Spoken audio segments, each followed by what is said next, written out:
Lately, I've been trying to simplify my closet, especially when it comes to pants, because why is it so hard to find a pair that actually looks good, travels well, and doesn't cost a fortune, Dan? Well, Mark, that's why I've been living in the Jet Setter pants from Jack Archer. One versatile pair designed to take you from work to weekend without missing a beat. These things are seriously impressive. The fabric is wrinkle-free, stain-resistant, and somehow still holds its shape all day. No sagging, no stretching, no weird baggy knees. They're perfect for travel, too. I can wear them on a commute, throw them in a suitcase, or sit on a plane for hours and still arrive looking put together. And the fit? It's fully customizable. You choose your waist, length, and fit, athletic, slim, or straight. So whether you're tall, short, or somewhere in between, they actually fit you. Best part, they're just $89. For a limited time, get 15% off your first order using code GETJACK at jackarcher.com. Again, that's promo code GETJACK at jackarcher.com for 15% off your first order. One of the most important swaps I've made is deodorant. It's something you use every single day and apply to a highly absorbent area. So what's in it really matters. Finding a natural deodorant that's actually clean and actually works can feel impossible. That's why I trust Primally Pure. Their non-toxic deodorants are made with simple, organic ingredients that are 100% natural and thoughtfully sourced, with thousands of 5-star reviews to back up the performance. Hot yoga, sauna sessions, long days on the go. It holds up when you need it most. Designed to work with your skin, not against it, this is clean care you can feel good about using every day. From deodorant to body, skin, baby, hair, and home, Primally Pure blends animal-based and plant-powered ingredients to support long-term skin health the way nature intended. And they bring in pressure as well, and they get a knockdown as Witherspoon came under pressure, and Uchenna Nwosu is going the distance for a touchdown!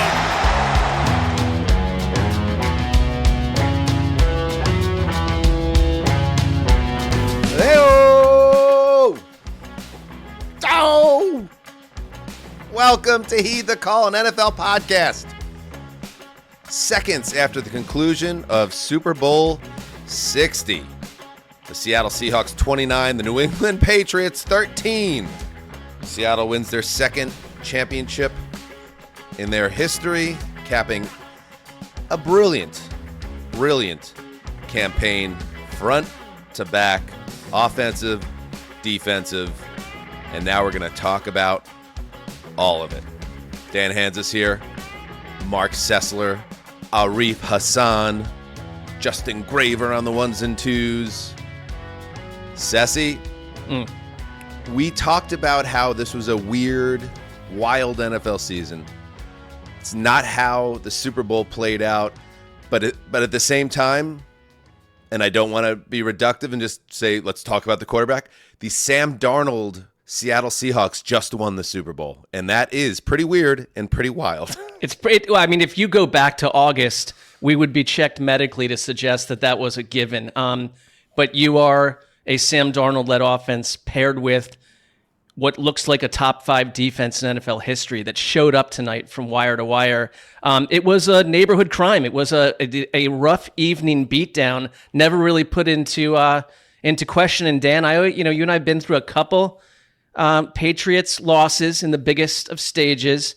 And Arif, I'll just let you know when that happens to the New England Patriots, get a little pep in Dan's step. Yeah, Arif, I mean, I believe the Patriots are the losingest Super Bowl team in NFL history now. So that's pretty cool. If you want to be that guy, you could say that this Patriots team finally got its comeuppance in a big spot against a truly great team. You can argue that. You could. But at the end of the day, I'd like to prefer at this time, at least at this portion of the program, Arif, to focus on what the Seahawks pulled off. Because, yes, while Darnold does get the ring, and that's marvelous, we will remember this game for the defensive dominance of Seattle. Yeah, no, absolutely. I thought Seattle put together an outstanding game plan. Drake May looked frazzled the whole time. And I think we could talk a lot about, kind of what that might mean for him. But I think a lot of that is because of what Mike McDonald did. I thought really excellent sim pressure design. We talked about that on our show about kind of what they were able to do to try and make the looks look pretty difficult. We talked a little bit about the run game, but, the way Seattle approached that run game, we saw really outstanding plays from Devin Witherspoon, who would be my pick for MVP, honestly. I thought he had an outstanding game. But, I think that, Byron Murphy, Leonard Williams, who I don't believe shows up with like a pressure or anything like that. If you take a look at just how he played the game, he played just outstandingly well. Boy, Mafe had a couple of pressures. Derek Hall with 2 sacks. I think one of them was the fumble. It just looked really outstanding stuff. And I think, the early numbers, right? All of these preliminary numbers, you never know if they're going to be accurate on recheck or anything like that. But the early numbers have May only pressured on 30% of his dropbacks, but it looked like he was pressured so much longer. And I think that's because of the excellent coverage on this back end. Obviously, there's some offensive line problems that Seattle took a lot of advantage of. 2 rookies playing on the left side that Seattle made sure to target. But yeah, I think that this was the story of the game. I think are both defenses. For a while I was like, hey, Christian Gonzalez, MVP of a losing team. Yeah, I was kind of in my feels a little bit. Maybe that was a little bit too much. But I thought both defenses played some really outstanding football until like the very end, where we ended up seeing some cracks in those defenses showing. Yeah, I think like one of the big factors was also because Darnold was under a lot of pressure out of the gate, and his ability to escape some of that and not wind up into the dark places that Drake May wound up was a huge difference in this stand for Seattle's offense. They were not spectacular, but he avoided like the devastating turnover where the other quarterback did not. Yeah, they didn't. Collinsworth pointed out on the telecast that Milton Williams was doing Milton Williams things in this game, and in multiple times he seemed to have Darnold dead to rights. And Darnold did something that he's always it's been a little bit underrated about his game. He's not some like brilliant athlete in the sense of what you see about the top guys at the position in the league, but he can move and he can get out of the way and he can evade pressures. And there were a couple plays in the game where Darnold threw a ball that was up for grabs. There was a play early on where the defender just missed jumping in front of it for what would have been potentially a pick 6, but he was late. I think I'm not sure who it was on the defense on that, but they turned it into a first down. Christian Gonzalez at the end of the first half. I was really surprised and didn't love the way Kubiak/McDonald played the last possession of the half by Seattle, where it was like, listen, like let's not make the Sean Payton mistake here. You have this Patriots team on the rope. Play it safe, kick the field goal, go up 9 points. They attempt a pass, and Christian Gonzalez gets 2 hands on the ball.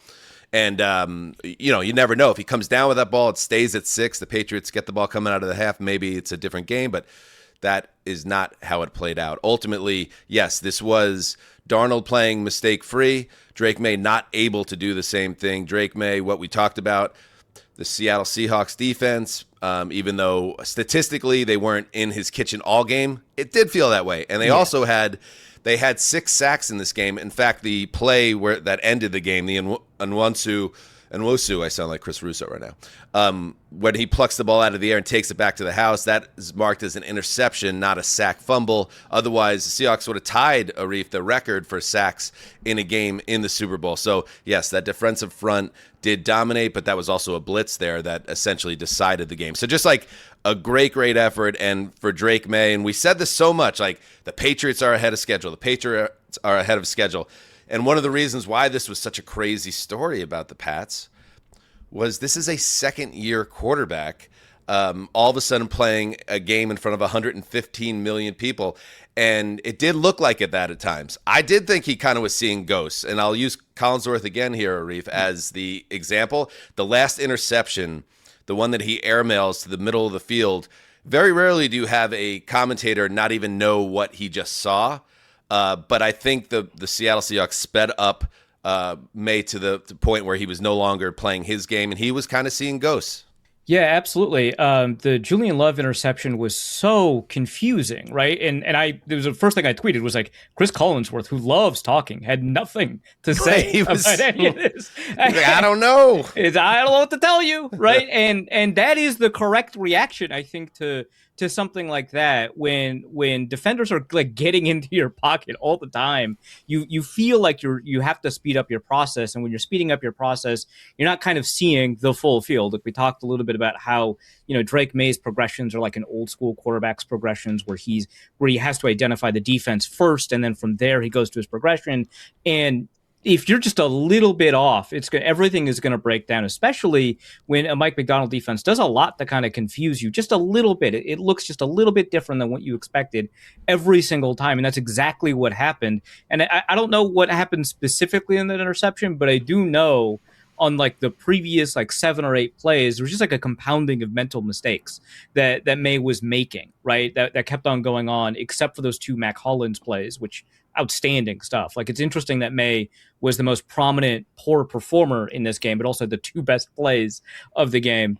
I think with all of those kind of stacking up, you begin to not trust yourself, which is the end of it, right? Like, if you can't trust yourself as a quarterback, the game is over. You're done. You're cooked. You're washed, right? And he still tried to get back from it. We saw another late score, but that was kind of it. You know, that last pick, not just from like a game state perspective, which of course that was the dagger, but also from like a Mays kind of mindset perspective. Right. There's just not much you can do. Well, I think also, like, you're looking at an offensive line that came into the game mid to late 20s in terms of pass protection, and Drake May was taken away on the ground. Will Campbell had issues. I mean, it's just kind of what we talked about leading up to the game is what happened to New England's offense. And I kind of think I asked on Thursday, can you look at, if you're Josh McDaniels, can you look at those Rams performances, 2 of the 3, and the Bucs performances against this defense and take anything? You can take something from it, but not, I think what the New England Patriots have to go into the offseason is like, we need weapons around this guy. There wasn't like a game-changing guy. And Darnold had to play for much of the game without Jackson Smith and Jigba and found his way out of it because Kenneth Walker had a dazzling night. No one stepped up to really help Drake May in an environment that grew more hostile as the game progressed. I need 2 things. Let's bring in the gravedigger, White Gravy, who's going to be rapping at the end of this episode, and you could tell he's nervous. That's all we need. But I hope it's not like Drake May looking ghost pale white before kickoff, and you know something seems to be off with the quarterback. I think Justin has a quiet confidence to him. I need 2 things from you, Justin. First of all, how are you, buddy? I'm great. Thanks for asking. Okay, number 2, can you let us know when you find out who the Super Bowl MVP was? I think it'll probably be Walker, but check in on that. And finally, and most importantly, please bring in Conor Orr if you can. He is live from the Big Bell Bottom right now, joining us in the bowels of that building, waiting to get into media availability. Conor, welcome to the live Super Bowl 60 recap. Seahawks 29, Pats 13. What's the energy in the building, buddy? Everybody that's passing by is like, what's going to happen with White Gravy? Is he going to it up like the dunking? Like, everybody's talking about it. It's nuts. Yeah. It is on some level the most interesting thing about this game right now. Conor, so right now, tell us where you are exactly. Take us through it. So I'm between where they just brought like the temporary podium that the Seahawks are about to stand on. I'm between that entrance to the tunnel and then the locker room, which is going to be right over there. So we're waiting for the players to kind of buzz off the field. They just shot off the cannons. They set up like temporary caution tape to wall us all off, and then they let the friends and family on. This is how soon this game was over. There was like 2 minutes left, and they were letting friends and family on the field. Like, this was one of those years. A beatdown, man. Yeah. We're also getting Conor. This is a rare, Arif. This is a rare sight. We're getting Conor in looks like a blazer and a collared shirt. Usually it's like a torn off at the waist Grateful Dead sweatshirt and a baseball cap. So this is a special time. He's at the Super Bowl. He has to dress up. That's right. Yeah. I have a story about, and I want to save this. We can hype it up. One of the most embarrassing things related to my wardrobe choice ever happened to me in my life a couple days ago. I sent Dan a photo, yes. And maybe we'll tell that on Monday. But I'm horrified now. I'm dressing up every day of my life now. Yeah, there was a prominent, potentially next president of the United States figure that Conor was. Yeah. We'll save that. We'll put that in our back pocket for later this week. But you are dressed up and ready to go. From inside that building, what was the vibes? Patriots fans versus Seahawks fans. Did the crowd ever really get going in this game? It was a tough one from that perspective. No, I said before the game, I took like a walk on the concourse. I sat on the field level and I watched the kickers warm up, and then I kind of did a jersey count, and I said about 60% Seahawks fans, 10% Patriots fans, and 30% VPs from Allstate. So that's about the breakdown we got here. And 5% concentrated power of will. Yeah, exactly. And what's your angle in the locker room once those doors swing open? What are you looking to find out? Well, I think it's interesting because how Seattle played the first couple minutes of the game, because I thought New England basically showed their cards right at the beginning of the game. And forgive me if you guys brought this up, but every single passing route they were trying to undercut, and they were blitzing at like an 82% rate over the first 2 drives of the game. They needed to force a catastrophic turnover early just to keep themselves on an even playing field. And so while it messed up Seattle's rhythm a little bit, I'm really interested to see why that was happening, like why New England felt this was kind of their only path to victory. Once they went up 9 points, we were all talking about this in the press box, it felt over because New England kind of telegraphed that, right? If we can't get that big turnover, if we can't get that sack or that interception, we're kind of hosed. And, all this stuff, they tried marking Christian Gonzalez on JSN. JSN would run away from him after the huddle. Like everything that New England did, all these little flourishes that they had in the game plan, Seattle had an answer for it. I mean, I thought it was just interesting to see that they could not stop Kenneth Walker early, and that was the first part of the game, so you kind of lose that with what the defense did late, but that's my MVP, Kenneth Walker, just because of the way, he just showed up, delivered, he was a power runner, he put that defense on ice early, and I'm with you, I thought like this game, it felt like it was just going to be 20-0, and the Patriots did not come out in the second half. There were a couple big plays, but Josh McDaniels never really solved this Seattle defense at all. I mean, from a coaching angle, New England's got to look at themselves in the mirror and say, Seattle dominated this with mostly a 4-man rush for most of the night, and what the non-productivity turned into terrible mistakes, and it was New England that couldn't afford one, and they had multiple, and the game just was cooked by 12, 13 minutes in.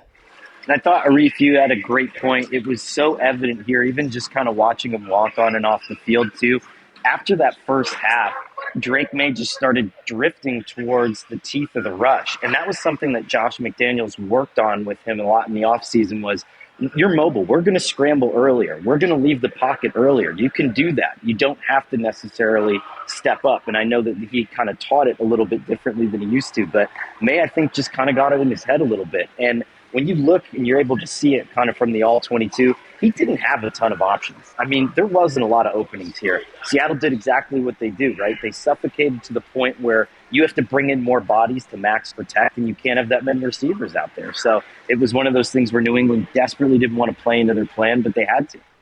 Yeah, no, absolutely. At first, I'm actually kind of amazed at how good your signal is from inside a Super Bowl stadium. That's really incredible work from Levi's. Well done, buddy. Props to them. But also, I'm kind of curious, like what, how the Patriots sideline kind of responded to these early struggles, because, I'm seeing like these tweets, like, people like, hey, Mike Vrabel is telling the offense to like, calm down. And obviously that's important, right? They've got no points with the first half, but, part of, we're talking about like how, frazzled May is. Part of bringing in someone like a Garrett Bradbury or a Stephon Diggs, a veteran who's got like a little bit of experience, is to kind of, reset, people. Both of these players have been involved in huge comebacks. The franchise itself has been involved in huge comebacks. Mike Vrabel knows a thing or two about that. So, like, there has to be something about you when you're being led by a second-year player. There has to be something about ways for leadership to establish itself on a sideline to kind of, move that forward. Did you notice anything like along those lines? Yeah, I was watching Vrabel, and it felt more like, I actually wrote this in the game store, which I think actually just got posted, but all of his interactions felt more like triage than motivation, right? It was very tender. It was like hands on shoulders. He had guys kind of helmets like in his armpit, and it felt more like he was protecting them from how much this hurt or how much this stung. Because, again, I think that you just reached a certain point in this game where you were out of answers, and, it was just going to be taking your medicine. And I think that's kind of the beauty of him, is that as a player, he's been on the other side of those beatdowns too. And sometimes, the best thing to do is just to hug someone and tell them you love them, and, it's going to be better next year. There was, like, Morgan Moses was very vocal with the offensive line early, and they showed that. But you're dead on about Vrabel, because they talked about a moment when things were starting to get completely out of hand where he went over to Drake May and got in his face in an encouraging way that you would with a second-year quarterback. But then on the next possession, when it got even uglier, he just kind of came over and slapped him on the shoulder. Like, Vrabel was not the guy that's going to call 15 timeouts to keep the game going for another 20 minutes. Like, the thing was over. Yeah, and I think over earlier, that was the thing. It was sort of like it's like a battle like in the 1800s where it's not technically over until like the last body falls, but when there's like 1,300 guys on one side and like 11 on the other, you kind of just know what's going to happen. Conor, before we let you get to your task at hand, and by the way, if you're able to jump on for the legend performance, our producer, Justin Graver, the Gravedigger, White Gravy, will perform a Super Bowl / NFL rap to close things out, to close out the season. If you could jump on. Play it for the Seahawks, right? I mean, play it for that's going to be the crescendo of their evening. So. Listen, I'm trying harder to get to White Gravy than I did the Counting Crows on Friday, which was awesome, by the way. But White Gravy is bigger than this. But before those doors swing open, we do want to check. We got to check in on the lock standings. So just stay right there a second. You were unable to get off the schneid. You had picked the Patriots, as did Mark. Mark's little flight of fancy. The Patriots, they go down in flames. Little. Zuzzer, runs away with it. The only person to go undefeated in the playoffs. What an exclamation point for Mighty Tugboat. Mark finishes second, Gravy third, and Conor on an 8-game losing streak to end the season. I'm sorry, but that's just, we need to do some housekeeping here. That's like inviting someone cross country to your house just to call them a loser or an asshole, you know. But and it was this time last year that I was in the bowels of the stadium, and Justin was playing the clip of me saying, "How could you possibly think the Eagles are a Super Bowl team?" So I know my role in this. I'm just a big asshole, and that's fine. I love it, you know. You're a good sport. If you could join us at the end of the show, please do. If not, do your great work. And that game story that Conor's referring to is literally the Sports Illustrated Super Bowl article, the recap, which is a big deal in this industry, always has been, and Conor is a part of it, which tells you what you need to know about him. Conor, if we don't see you for the rest of the night, good luck to you getting home, and thanks for everything this week. Yeah, Conor. Love you guys. Good luck, White Gravy. All right, there he goes. We're going to take our first break. And, do we have the Super Bowl MVP? Do we have that on? It's Kenneth Walker. It is Kenneth Walker. Good. They did the right thing. You know, it would have been an easy one. It probably was an easy one, really. But because there's a couple of places you could have gone, obviously. As Arif is saying, you could have given it to maybe Witherspoon. You could have given it for the defensive score, but you probably wouldn't do that. You could have given it to the quarterback just because, but Darnold didn't do enough. But Kenneth Walker... You could, man. Jason Myers had accounted for 17 points in this game, 5 for 5 and 2 PATs. Jason Myers is a good one. If I were going to give it to a specialist, I would have given it to Michael Dixon. He actually saved one of Jason Myers' kicks with an incredible. That would have been the right way to end this season. Yes, to give and the if you Super Bowl listen to the MVP to a preview. kicker. Yeah. By the way, I had 27-13 Seahawks as the final score, Ceci. I don't know if we're tracking these things. You mentioned it before we jumped on the air. You've mentioned it But I again didn't know to if a you broader heard it, audience. so I just want to make sure you know. Yes, I heard it. Yes, we have put up your lock standings. We've put up I your won that score as prediction. well. And I did use... And the Patriots have crumbled into dust. Yes, so yes, it's another I got one of these that. Sundays. But by the way, Sam Darnold won the Super Bowl for a different team, Mark. So let's calm down about everything coming up Zuzzer today. I will say that the special teams, which we talked about on Thursday, being a big part of the win for the Seahawks, absolutely was. Dixon pinned him inside the 5, I believe, twice. They didn't let Marcus Jones break out for a big game-changing field flipper. And, yeah, Myers hit every kick. I mean, if Myers misses a couple of those kicks, this is a totally different game. Yeah. But that special teams group was nails all season. Just a great effort in all three phases. I think the game stop for anyone who cares about the NFL is you go to that kicker club after this because Jason Myers is going to be. Oh, he's going to be. He ain't paying for a drink for the next offseason. No, not at all. I think he set the NFL record for field goals also this season. So it was a big year for Myers, or he was in that category. But anyway, let's take a break. When we get back, maybe we'll check in with our chat section because the chat room is going off here. Super Bowl 60 in the books. Stay right there. Don't go anywhere. We'll be right back. Finding a doctor you actually like feels like discovering a diamond in the rough. Sure, you want someone in-network, nearby, and with open appointments, but that's just the baseline. You also want a doctor who really listens, makes you feel comfortable, explains things clearly, calms your nerves, tells you it's going to be okay, maybe even still gives you a lollipop, even though you're a full-grown adult, Dan. Oh, yeah, Mark. And guess what? The dream doctor does exist, and finding them is easy with ZocDoc. ZocDoc is a free app and website that helps you find and book high-quality in-network doctors with more than 150,000 providers across all 50 states. Whether you need primary care, dental, dermatology, eye care, or one of 200-plus specialties, you can search by specialty or symptom and build the care team that's right for you. Absolutely, Dan. You can book in-person visits or video visits, read thousands of verified patient reviews, see real-time availability, and book instantly. No phone tag. Appointments typically happen within 24 to 72 hours, and sometimes even the same day. Dan and I use ZocDoc, and you should too. Absolutely. Stop putting off those doctor's appointments and go to ZocDoc.com/heed to find and instantly book a doctor you love today. That's ZocDoc.com/heed. ZocDoc.com/heed. Thanks, ZocDoc, for sponsoring this message. When we started this podcast, it felt like we had to figure out everything out on our own. Scripts, setup, logo, scheduling, and a million other little decisions that kept piling up every day.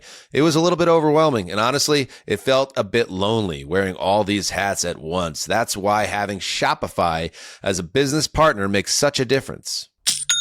Shopify is the commerce platform behind millions of businesses around the world. From household names to brands just getting off the ground, you can get started with your own design studio, choosing from hundreds of ready-to-use templates to build a beautiful online store that matches your brand perfectly. That's right, Mark. And when it comes to efficiency, Shopify has helpful AI tools that can write product descriptions, create page headlines, and even enhance your product photography. Need to get the word out? Shopify makes it easy to launch email and social media campaigns like you have a full marketing team behind you.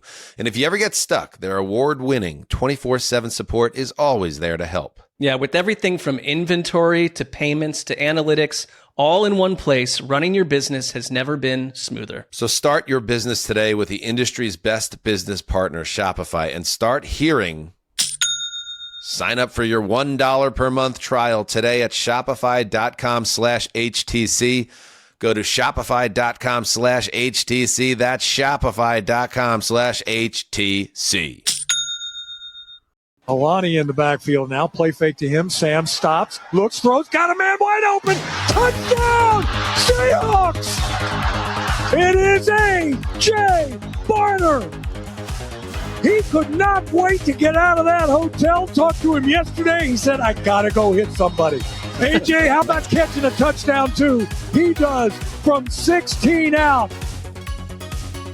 Steve Rabel with the call. The Patriots go down, baby. Turn this up in my headphones.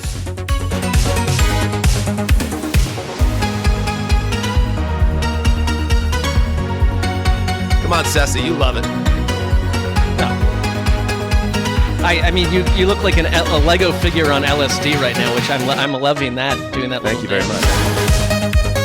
Yes. Sam Darnold's one touchdown pass in the game. Arif Hasan playing within himself, and the defense doing the rest. What do we think about now that we have the full picture of the New England Patriots season, Arif? Like, how will you remember this team, and how do you separate, or maybe you don't separate, the results of this game? Did it inform you about anything else before the season? Like, how do you break it all down in that beautiful brain of yours? It kind of depends on how the rest of the legacy plays out, right? Because we remember the 2001 Patriots way differently now, knowing how they established that dynasty. Because that 2001 Patriots team, having won, would have been considered a fluke team, just a crazy fluke team if they didn't repeat in 03, 04, and so on, right? This team will be defined by the successes of later teams. As like Dan Marino and Dan Campbell have both, indicated, it's hard to come back. You're not guaranteed a future where you repeat, right? The 49ers have been having a difficult time despite having one of the best teams in the NFL over the past several seasons, right? So how we remember it is going to be changed by how we experience the following seasons. But if we put it kind of in isolation, I mean, this is a team that is, I think, I'm not going to say equal parts luck and talent. There was a lot of talent involved in this team, but we're going to remember kind of like how important strength of schedule is, right? Even though, of course, they, in the championship game, were up against the Broncos, who I believe had the second weakest strength of schedule. So it's not as if it's like a one-for-one thing, but we're going to remember that. We're going to remember kind of how many rookies were on this team, rookies and second-year players. I think something like 6 or 7 rookies played prominent roles for this Patriots team throughout the year, including the left tackle and the left guard. Personally, I would push both of them inside, have Will Campbell play left guard, have Jared Wilson play center. That's probably not going to happen, if I'm being honest, but, you know, like, this is a really young team in a lot of key areas, and so we'll probably remember, you know, this team as one that had a couple of lucky breaks go their way, especially, you know, during the playoffs, had enough talent to take advantage of those lucky breaks, which is a key thing when we're talking about luck, but ultimately was probably not as good a team as that Rams team that the Seahawks just barely put away in the championship games, which continues a long tradition of a lot of these championship games being more competitive than the Super Bowls, right? That have preceded them. We've only recently been treated, I think, to a lot of Super Bowls that have been as close or as entertaining, and even then, some of these Super Bowls just haven't been. So I think a lot of those are going to be parts of how we remember this Patriots team. I would push back, though, on this idea that it's a fluke team that got here, because going forward, because how will they be remembered? There is more to come, but I totally believe in the coaching staff. Now, they did not find answers tonight against what is, again, like a top 5 defense of all time. I don't think anyone else would have either, but I totally believe in Mike Vrabel going forward. There's no doubt that Drake May is a franchise quarterback who, can he get here again? We have too many examples that may never happen again. Like, it's just, that's the way life goes in the NFL. You may never get back here, but I don't look at this team and say, wow, this was a mirage. This was a fantastical creation that has no meaning. In the playoffs, though, the way that Drake May melted down tonight, they faced 2 other quarterbacks that melted down big time in Justin Herbert and CJ Stroud, and then also a third quarterback that wasn't on the field. That's about as fortunate as you can get. The fact that their defense is very good as well, but like, this journey is not fraudulent. I won't buy into that. There's things to go forward, but I always thought even if they had won tonight, there would have been a lot of work for the Patriots to do in this offseason, not unlike Belichick's first Super Bowl team with the Patriots. Isn't there an in-between? Because, like, Mark, you said the people that say this season has no meaning or they're fraudulent. No, that's not true. But I also think I'm just not tonight, going there. Yeah, but also tonight they were totally overmatched. And I'll push back. I don't think it's a top 5 defense of all time that we saw today in Seattle. I think it was an NFL season. No, I think it's a really good season. I think it is. It was a great defense, right? In an NFL season where maybe there wasn't like a lot of great teams. So a great defense looks like a magnificent defense. Like, I don't think this is the Legion of Boom defense or the 2000 Ravens or the 85 Bears. I think it's a excellent defense that crushed an AFC team that was not in the same weight class. And I think it's okay to say that. Like, the Patriots probably, if you played out the scenarios of this season 20 times, I don't know how many times this Patriots team gets to this point. But they did, and they kind of got found out in this game, and there's a lot to build on. And we talked about, the Patriots are way ahead of schedule. It's like, sure, but now you get as we spin forward for New England, like, now you're going to get the other side of that.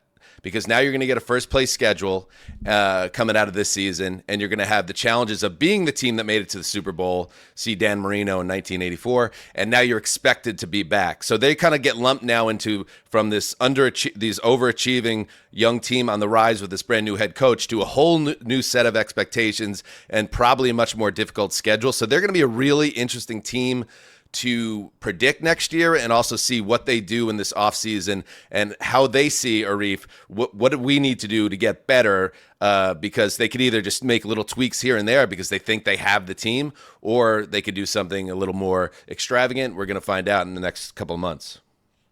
Yeah, no, absolutely. I think that the attitude that the Patriots have, which I'm not in the building, I can only kind of guess at the way that they think about things. But, what we understand of Mike Vrabel, what we understand of that front office, I think that they'll attack these problems with a certain degree of like seriousness, right? Like, I think that they'll understand that there are problems that need to be fixed, right? They'll take a look at their rookie left tackle and see, hey, was it just a rookie? Or, can we rely on this guy long term? Or do we need to make another move along the offensive line? How how confident are we in the center? Because the center was a really critical component to making sure that we won all these protection checks. But in terms of actually pass protecting, that might have been a weak. I think they'll be a sort of an aggressive about it, and I think that they know that they have to be because as you pointed out at the beginning of the show, they've lost more Super Bowls than any other franchise has, and so they know that just being in a Super Bowl is not a signal that you've arrived and you can kind of rest on your laurels.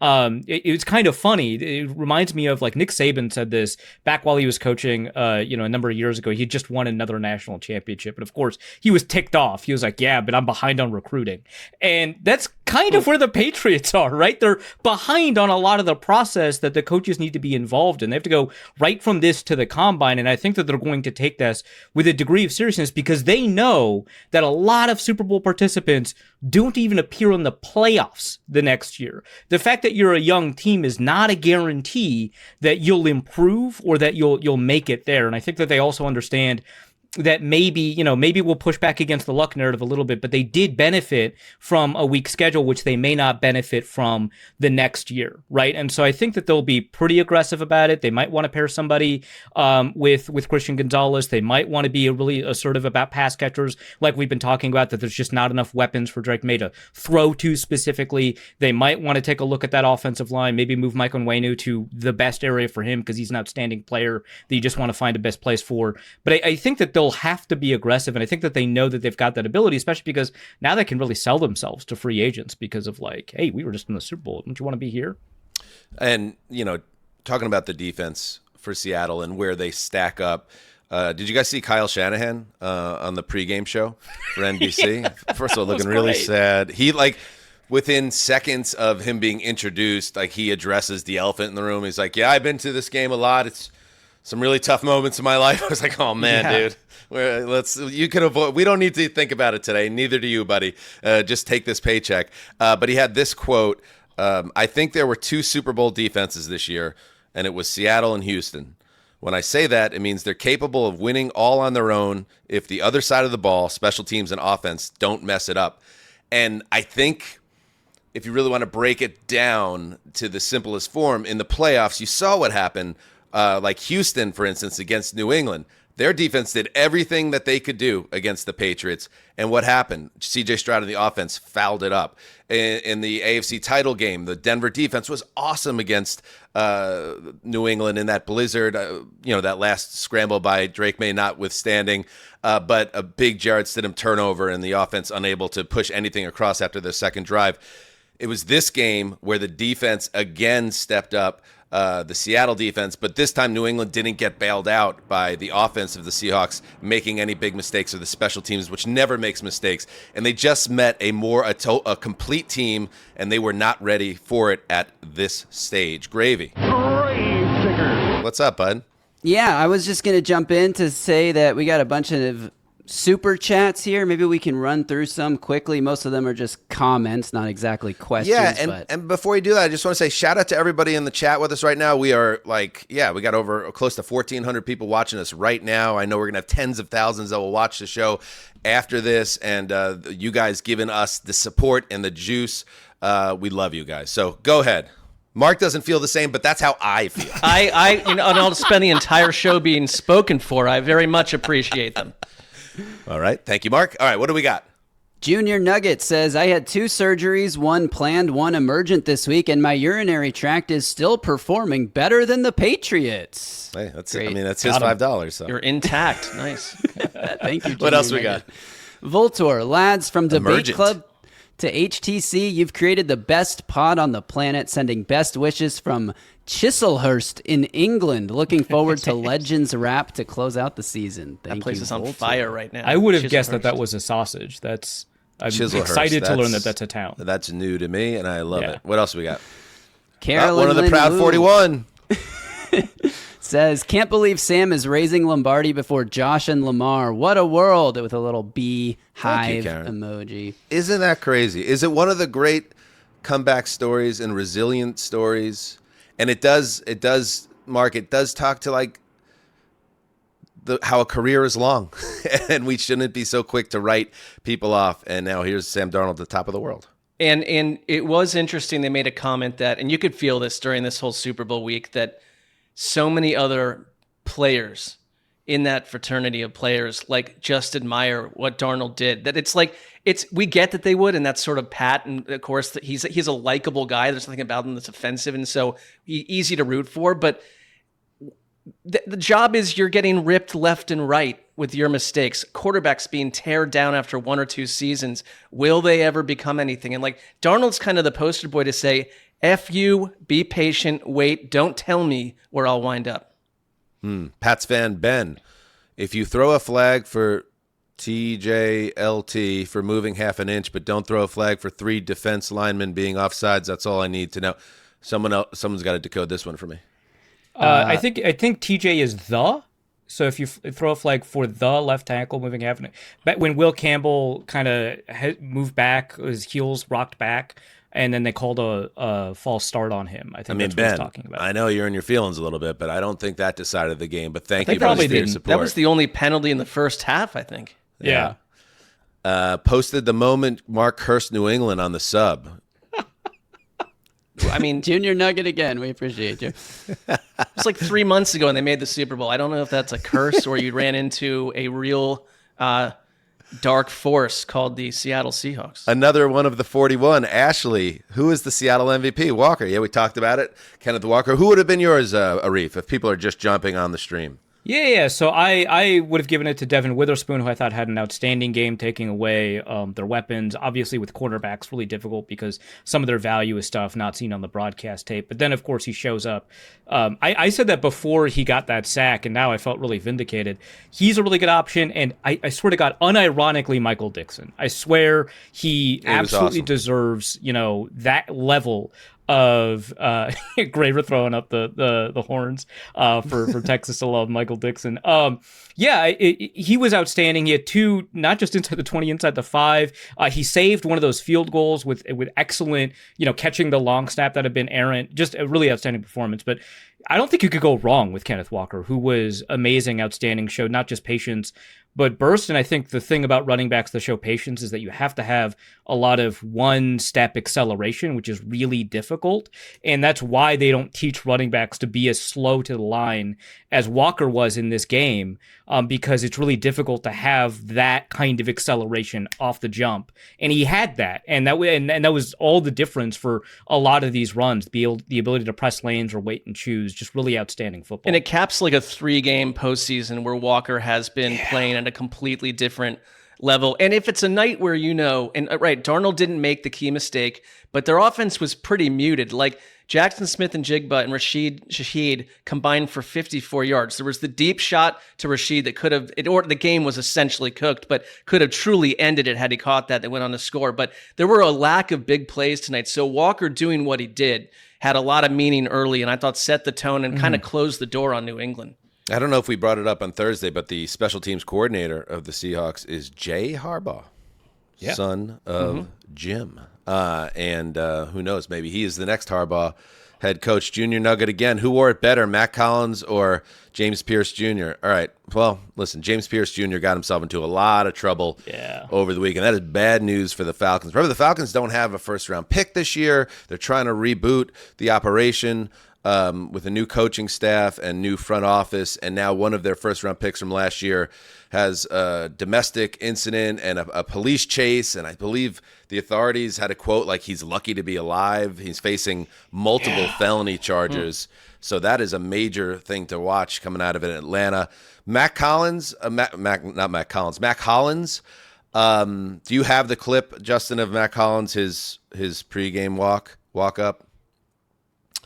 He's in like a prisoner outfit, like a barefoot as always, of course. Barefoot, Hannibal Lecter, and I guess I just have to say, like, happy we don't have to think about Mac Hollins Day anymore to everyone who celebrates. Okay. If he really had the juice, if he really had it going on, he would have been able to get somebody to wheel him out.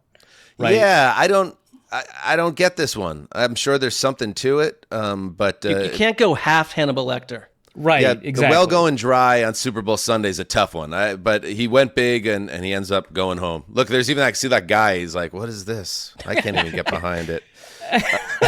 I can't even get. I don't mind waving the people goodbye there to are like. just sick of it already. I don't mind waving goodbye to 80% of these like fashionista walk-ins to begin with. I'm not having enough fun, but it's like some of these some of this stuff is just like, can you just go to your locker room and like get ready for the game before What do you you guys get think of, blanked in the Super Bowl? I will make an exception for Joe Burrow. I think his fits are outstanding, and I want to see them all the time. What'd you guys think of Bad Bunny? I thought I like his music, and I thought he did exactly what you'd ask him to do. It was Kenneth Walker on his version of things. Yeah. I so wish that I could go back in time and tell my high school self to take Spanish, because I don't understand Spanish. And that's such a disadvantage right now, just generally, but also specifically for the Super Bowl. I thought it was, pretty good music. I wish I could understand it, but the parts that I could kind of interpret, the stagecraft, the camera work, outstanding stuff. The cultural references to history. I had a couple of Puerto Rican friends actually text me during the show. They were in tears at how much kind of culture and history was represented during that halftime show, and that means a lot. And one spot that I did understand is when he said "God bless America," and then he named a bunch of American countries, South American and North American countries. And at the end you hear Mexico, United States, Canada, but you also hear Bolivia and Peru and Venezuela, and then of course he shouts out Puerto Rico, because of course he does. That was really outstanding, and I thought, the audio for a lot of these Super Bowl shows always falls like a little bit flat unless you've got like a special circumstance. Like the audio for the Kendrick show was actually quite good, but and that one, the audio engineering itself, which is really tough to do live, as White Gravy knows. The audio engineering for that could have been a little bit better, but that is up there with one of the better halftime shows I've seen. We've been to a bunch of Super Bowls, and what you realize when you're at the game is this is not for you in the stadium. Right. Yeah. You don't have. It looks bizarre Watching it on TV, and now there's a cornfield in the middle of the field, or I think whatever it was exactly. sugar. Sugar. Okay, sugar. Yeah. And I think back to like what's my earliest memory of a halftime show, and it's Michael Jackson at the Rose Bowl in '93 might be the first one that I remember. And a lot of, if you talk about if there's such Prince, a thing exists, 94, yeah, that it's like that for Super Bowl halftime show historians, that's kind of like the first halftime show that before when the light bulb went off for the NFL is like, oh, we can make this a big thing with the biggest pop stars in the world. Like you look back at that show, and by comparison, where it's just him on a stage with he shoots out of a riser and there's some sparklers, to what the production is now. Yeah, I would say feel old, which I do a lot, but like because there's a first halftime show where I didn't know any of the songs, which is true, but also it's because it was a different language. It's not necessarily for me, but I know a lot of people seem to enjoy it. I know Donald Trump didn't enjoy it. My favorite part of his tweets, I was waiting how long it would take before we got the Trump tweet, and he writes all the things you would expect. The best part, though, was the last line. He's like, oh, and by the way, there's new kickoff rules for the birds. Yeah. Dude, he's been on that for like a while. Yeah, he's been on that. Pounding the table about the kickoff rule. Yeah, and like it's a good kickoff. It just looks weird. It's a great kickoff. I've come down in that realm as well, that like I don't like the box. I don't like having to there's like 3 different sections to the rule to understand. Like, but all the data backs up that they did what their goal was, to turn the kickoff into a play, and they have. So I guess I disagree with the president on that as well. All right, what else do we want to talk about in the game, Arif? Anything else that jumped out to you specifically about this one-sided contest? Yeah, I mean, I was watching a couple of previews on YouTube where there's a bunch of really great football content. I was watching Thinking Football and Brett Coleman. Shout out to them. And one thing that I'd kind of noticed is that, a lot of people were pointing out that the way Seattle tends to rush the passer is that they tend to rush, for the most part with 4. Now, Seattle did blitz a decent amount for themselves in this game, but it creates a lot of scramble opportunities, which, as Conor was pointing out, when he was meeting us in that tunnel, like they didn't take the scramble opportunities for May. And we know that throughout the playoffs, May has been his deadliest when he's been scrambling. He hasn't been able to throw as well. And, they were doing a pretty decent job of clogging up some of these lanes on those pressures. But like, to me, if he had kind of loosened up a little bit and scrambled a lot more, this would have been a genuinely extraordinarily close game, and I think that might have been a little bit of the difference. Like, that's something that I think deserved to be kind of pointed out, is that there were opportunities there, even though the receivers weren't necessarily open, even though, you know, the pressure was kind of getting to you, that you just weren't taking the lanes that were available to you. And I think that was the difference, because like a lot of the stuff, Seattle needed to do more double moves against the way the Patriots were playing things aggressively. They tried that. It didn't work. Seattle then tried some screen passes. They were really poorly designed or poorly executed. That didn't work. So the Patriots were really on top of their P's and Q's defensively. But I think offensively, there were missed opportunities even as Seattle was executing at a really high level. Yeah, I mean, I think that we saw Drake May, even though he was under duress and a bit of a turnover machine in the playoffs, his feet were the differentiator. And I mean, and it's another thing that kind of, this was a Super Bowl, I thought, like, here's some key things about New England, and they played out tonight. And if you can get Drake May scrambled, mentally baffled early on, which they did, he's got to make quick decisions and bad decisions. Like, that running part of his game disappeared. But I also think that I want to learn more about what he was seeing on the field in the coming days. But you know that Seattle found a way to make him feel like those runs weren't available. I mean, this was a masterclass. And I do think they'll go down as a top 5 defense based on what might happen next year. But for this Seattle defense to grow this quickly under Mike McDonald and put this kind of game on tape tonight against an offense that's not stunning, and I get that, but they absolutely ended it early. And like, I just thought that to watch John Schneider, Mike McDonald build this thing in 2 years, because there were a lot of questions about Seattle a year ago, to go from there to here in one season is one of the bigger NFL stories in the last decade or so, because it happened so rapidly inside of the toughest division in football. I mean, is there a more anonymous Super Bowl winning coach in recent memory than Mike McDonald? No, and he actually, I liked this bit of study that he won over the team early in the year, because you're right. And he's not Dan Campbell. He's not a big physical, imposing guy. And in fact, he really kind of shied away from speaking about himself in interviews and kind of mastering the public speaking part of it. And he told his team, like, I need to get better at that to represent us. And that's a small little thing, but that kind of vulnerability, because he seems very humble and vulnerable in that way, and not vulnerable weak, but just like real. Mm-hmm. And I think it won over the team, because these guys, we talked about the Patriots being this way and other teams, like the Seahawks team just reminds me of that team from a decade ago where like they've got each other's back. Well, that team fell apart at some point in their togetherness, but this team is like another version of that, and they're a representative of their coach. It has a lot to do with Mike McDonald, and it's just happened very quickly. You mentioned the last Seahawks champion before tonight, and that was, of course, the team that beat the Broncos. And was that the Manning team where Manning threw 55 touchdowns? Like, that was an all-time Broncos offense. So what they did in that game, the exclamation point on their season, will go down in history. Like, that's the thing. I definitely don't want to come out of this episode being like I'm trying to downplay the historic nature of the Seattle defense. But I did see them get taken to the woodshed a little bit in the NFC title game, and they survived that game thanks to Darnold mostly. So I just struggle because it was kind of a funky year. Like, are they at the level of those all-time great teams defensively? I can't say that, but certainly they were with Houston, obviously as head and shoulders, I think, above the rest of the league this year. And they're just so well coached in all phases. And McDonald, I think one of the things he said is he realized he had to improve in terms of how he communicated and represented himself with the media. And that helped him with his team as well. So, I mean, it's just for a team that's up for sale, right?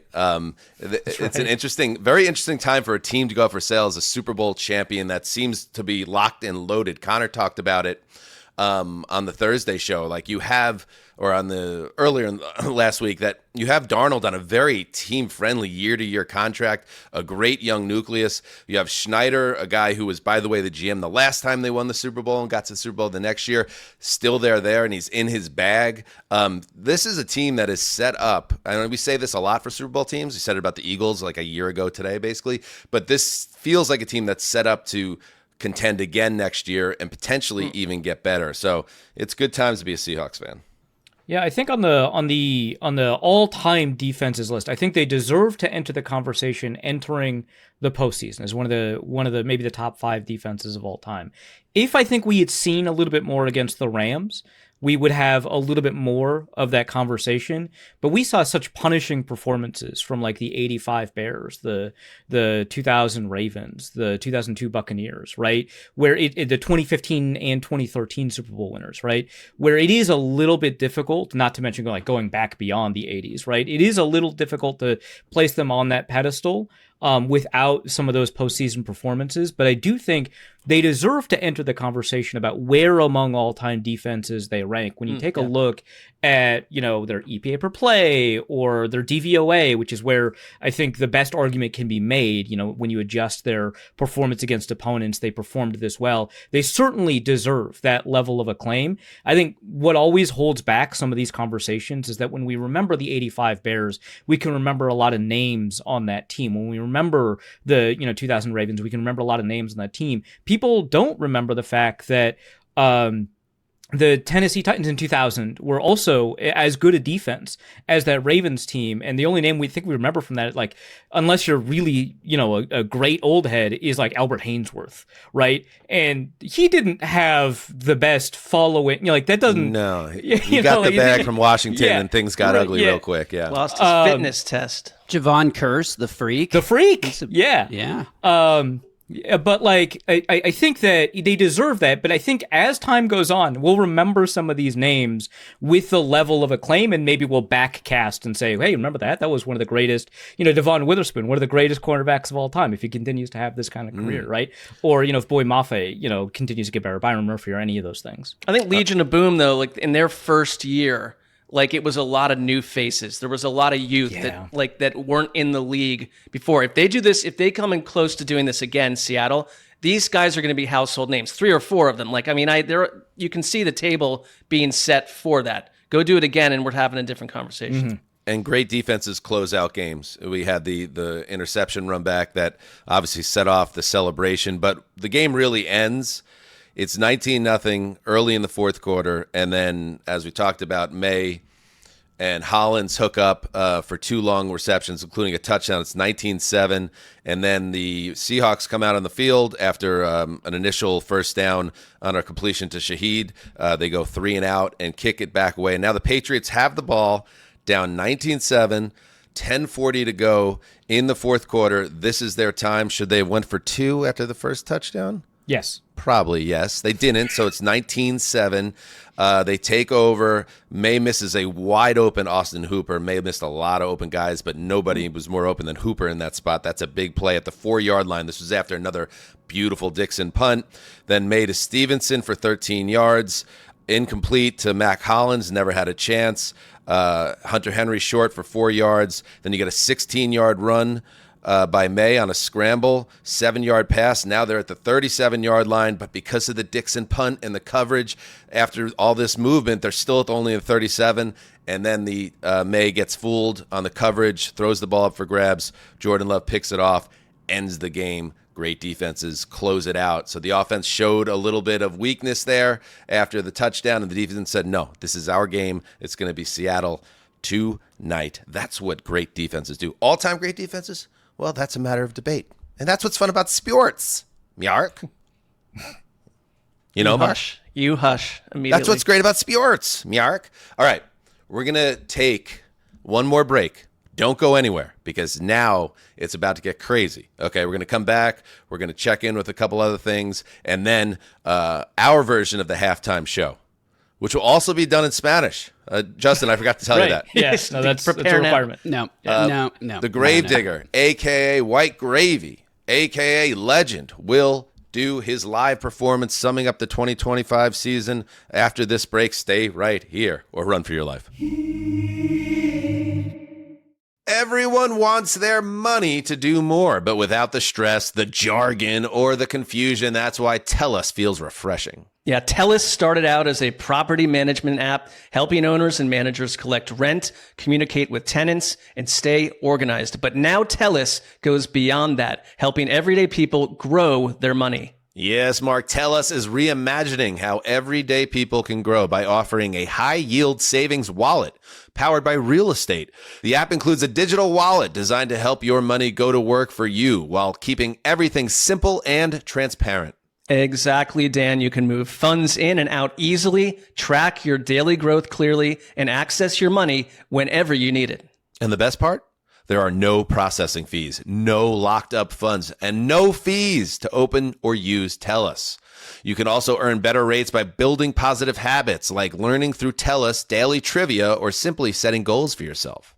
Learn more at telusapp.com or just search TELUS, TELLUS, in the Apple App Store or Android Store. TELUS. Earn more daily. TELUS is not a bank. TELUS is not FDIC insured. Hey, this is Richard Deitch, the host of the Sports Media Podcast. If you're interested in what's happening with all the places where you consume sports, the Sports Media Podcast has you covered. I've been turning down interviews all week. Hoda Kotb reached out, Oprah, George Stephanopoulos. So I said no.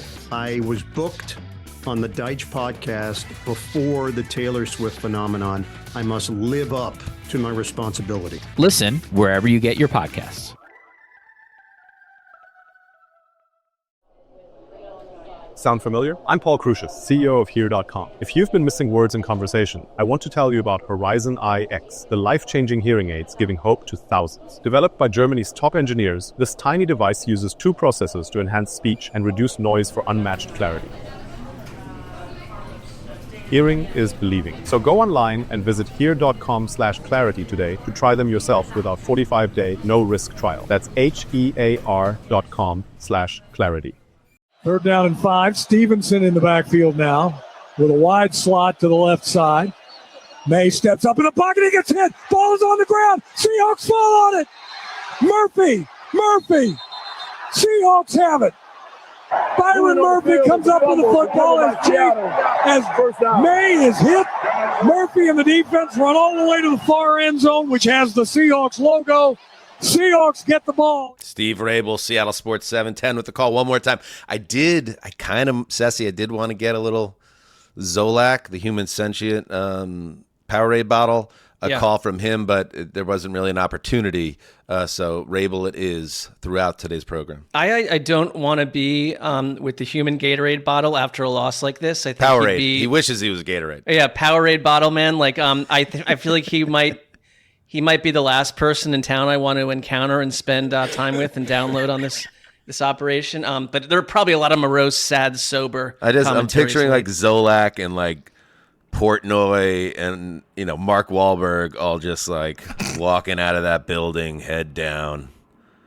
There is sort of like an unlikable beeline to this crew. Portnoy's not allowed in the building, right? He was there. I guess they lifted the ban of Barstool employees. He was there, but it was not. I think one of our competitors right now is the Bill Simmons show. I'm sure that's probably a active party over there. The live listen of that one. Maybe I'll swing over and check that out after this wraps. Mark, any final thoughts, closing thoughts about the game or anything in your notes? You want to empty out that notebook? Like more just from a what's next feeling. Like I kept thinking like it just didn't feel like a Super Bowl to me. Not to take away what happened by the end and what Seattle did, but it doesn't change no matter what it looked like aesthetically. It was not a classic. It was just a beatdown, which I think is fine. I can get on board with that. But it doesn't change the fact that if you're Sam Darnold and you're Mike McDonald and you're John Schneider and the Seahawks, you're kind of playing with house money right now. This just happened and no one expected it. But if you're Drake May, you are one of these quarterbacks where it's like, you've still got the Bills in your division. You're going to get that first place schedule, like you mentioned. Like it's going to be, you're not on it. You're not going to be a surprise to anyone at this point. This is a team with a lot of work to do. There are holes here. It's going to get a lot tougher for everyone around them to just roll off regular season wins against a bunch of tomato cans. So do you get back to this, and how, and what do you do this offseason? I think New England's offseason will be one of the more fascinating things to track starting right now because, as to Arif's point, you are behind the curve. Yeah, I can't really get outside of that kind of, what are the question marks they're going to more aggressively address and how they're going to, generate competition. But I do think that they're an attractive destination for free agents because of, this run. Whether or not you kind of I just saw like a stat, like EPA per play, Drake May had the worst run of any quarterback with at least 3 postseason games in the postseason. That's going to have to be fixed. But I do think that when we take a look at it from Seattle's side, obviously you've accomplished the goal, right? You did the thing. You then have to also continue to make choices to continue to be competitive and figure out what you're going to do. You figured out the interior offensive line for the first time in the franchise's history, it seems like.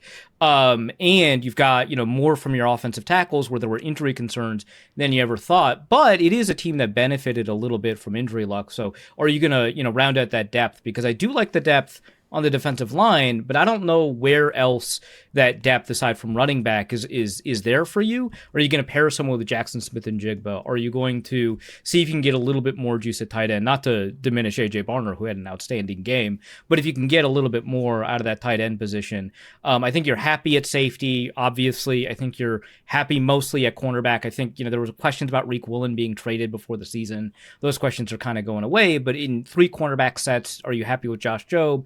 There's a lot of question marks that they have to answer too, and I think the only area where they can feel really comfortable are in the trenches. Now, of all the areas to feel comfortable, that might be the best, right?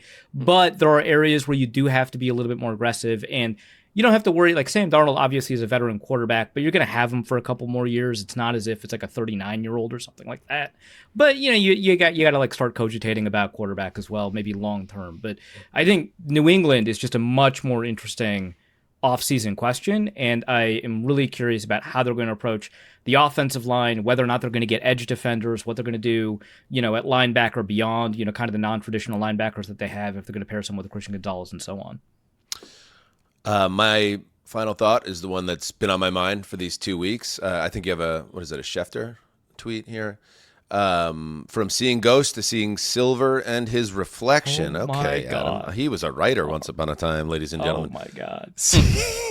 Maybe take a second pass at that one. Seahawks QB Sam Darnold is now a Super Bowl winning quarterback, and if you're listening to the show, that's an image of him from the famous Seeing Ghost night as a Jet rookie, and now where he is as a Super Bowl champion. It's a weird one. I remember being really down in the dumps when the Malcolm Butler Super Bowl was also Darrelle Revis getting a ring with the Patriots. That one really stung. This one doesn't feel the same, but yeah, it's just crazy to believe. Again, this game was an anticlimactic finish. The NFC title game really was the Super Bowl, with the Rams and the Seahawks clearly feeling like the 2 best teams in the league. But how weird and crazy that Sam Darnold is the quarterback of the Super Bowl champion Seattle Seahawks. The season-long story is certainly better than the Super Bowl story. Yeah. And Mark, I think about that cozy 2018, April 23rd, when Baker Mayfield was taken by the Browns at 1 and Sam Darnold at 3 by the Jets. Sam Darnold. And we sat at that bar and took a shot and thought about our futures together as bright. Well, they both had great careers, and now one of them has a ring, but they evaded our teams. But listen, everybody's 0-0 now, Mark. We should have kept drinking. I should say have this, never left that bar.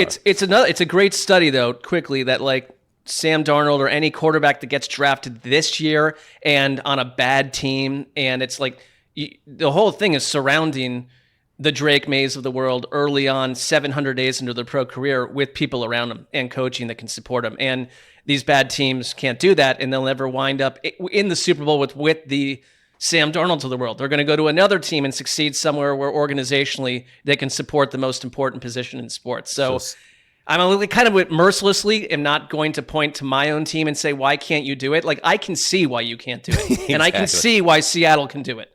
The Darnold hive is now silver, and you could see your reflection in it.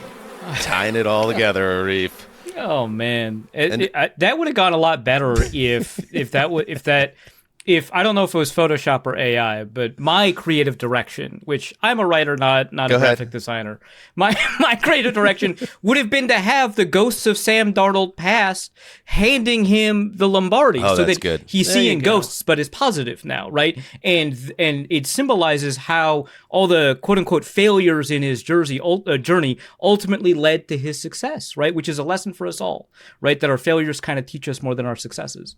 Well said, well put. And maybe we'll be watching Fernando Mendoza lifting the Lombardi for the Los Angeles Rams in 5 years. You just never know. You never know. You never know. All right. Before we head to our version of the halftime show, which is really the end of the game show with the performance by Legend, just a thank you to everyone. This is our second full season off the mothership, doing our own thing. And Mark, we kind of grew across the board this year as a show. I thought both in the type of show we were doing, right down to the playoff run, and Arif being a stud for us these last two episodes, to the audience's growth, both on the audio side and on the YouTube. It was a great year for Heed the Call, and we thank everybody. Yeah, I mean, I think like our show, dating back to any incarnation, beginning with the debate club that Dan and I did, which was a 10-minute little fun fest tacked on to Dave Damashek's longer podcast back in the day. Wouldn't be here without him. But it's always been about like, well, wait, does this work from a chemistry angle? We're not like four dudes in a television studio staring at our phone during an ad break. Like, we're chopping it up. We're talking all the time. And like I think in the second season with the Arifs and the Conors and everyone else that we bring on, it's like we bring on and talk to people that we want to talk to and hang out with. And it's just kind of building this roster where it's like, no matter who comes on, it's going to be a fun time. And it's the most important part of the family are the listeners. If they were to be deep sixed in some horrific earth accident, the show is gone. Horrific earth accident. All listeners gone. So we love them. We appreciate you. Is that a long way of saying, Mark, that the game is finally slowing down for us in year two? I think it slowed down a little bit in year two. I mean, we don't know if our employer agrees, but we would hope that they do. Well, we're our own employer. Well, sure, but we got some entanglements, wonderful ones. Entanglements. Why do how about I stop talking? You were so close. Yeah, I was there, and then yes. Shout out to our beautiful and glorious partner Odyssey for helping us give a structure to the operation in year two, and great people working over there, Eric Donnelly and the whole team. So thank you to Odyssey. Thank you, of course, to Arif, as I said, Conor Orr for everything he gave us all season, all our other contributors, and yes, thank you to Justin Graver, our producer. But right now, Justin is no longer the producer. He puts down that hat and puts on another one, or a hoodie. It says Legend across it. The 2025-26 season is over. The Seahawks are champions, and now Legend will tell the tale via bars. Alrighty. I prepared a little video element to accompany this. So Ever the here we go. Legendary on the mic. Yeah, it's your boy Legend, straight out the psych ward. 2025 NFL season recap. Let's go! Hedonists! Sound off in the comments, Yeah. American football, best sport in the world. Let's recap the season that was just unfurled. A changing of the guard, a transfer of power. The whole season felt like the witching hour. Micah Parsons traded before week 1, but the season of weird had just begun. What happened to the Ravens and the Chiefs and the Lions? Bengals stayed down, Commanders fans crying. Jaden Daniels hurt, call it sophomore slump, while Caleb and Drake May got that new coach bump. Ben Johnson working miracles at Hallis Hall. Liam Cohen got him right down there in Duval. Jerry Jones keeps going, man is barely alive. And oh, what a year for the Darnold Hive. It was such a wild ride, I'm feeling cross-eyed. Phillip Rivers came back, he's almost 45. Quarterback injuries derailing seasons. A-Rich, I-Patch, calling Brendan Gleeson. Justin Herbert's O-line was committing treason. Panthers roller coaster ride was defying reason. then Puka catching everything. Yeah, the way he's squeezing, a crazy season. Tim Schwartz is leaving, Myles Garrett's sack record had Sessler cheesing. JSN became the best receiver, and we all got a taste of Nine's demeanor. Kickers were incredible, expanding their range. Tony Romo every week saying something strange. Kathy Bates demonstrates what Lady Matlock can do. Power ranking every team, hoping Farbuck approves. Rookie QBs flashed electric play. Matthew Stafford MVP beating out Drake May. Mike Tomlin walked away to do some introspection. The Jets couldn't get a single interception. Another playoff game where Josh Allen got screwed. Now Bills Mafia is hoping that Joe Brady's that dude. Bo Nick's injury, so frustrating. The Patriots defense so suffocating. Mike McDonald's prowess was on full display, devouring opponents like a predator to prey. Which takes us to today, Super Bowl 60. Patriots and Seahawks getting frisky, but the Seahawks proved to be the league's best team. Sam Darnold believers living the dream.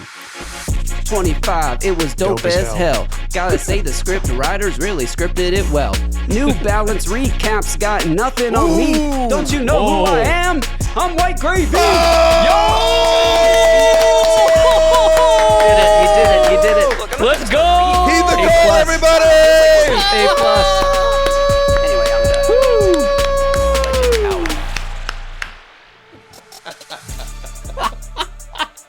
Amazing. Outstanding. Justin, that was so good. That was good.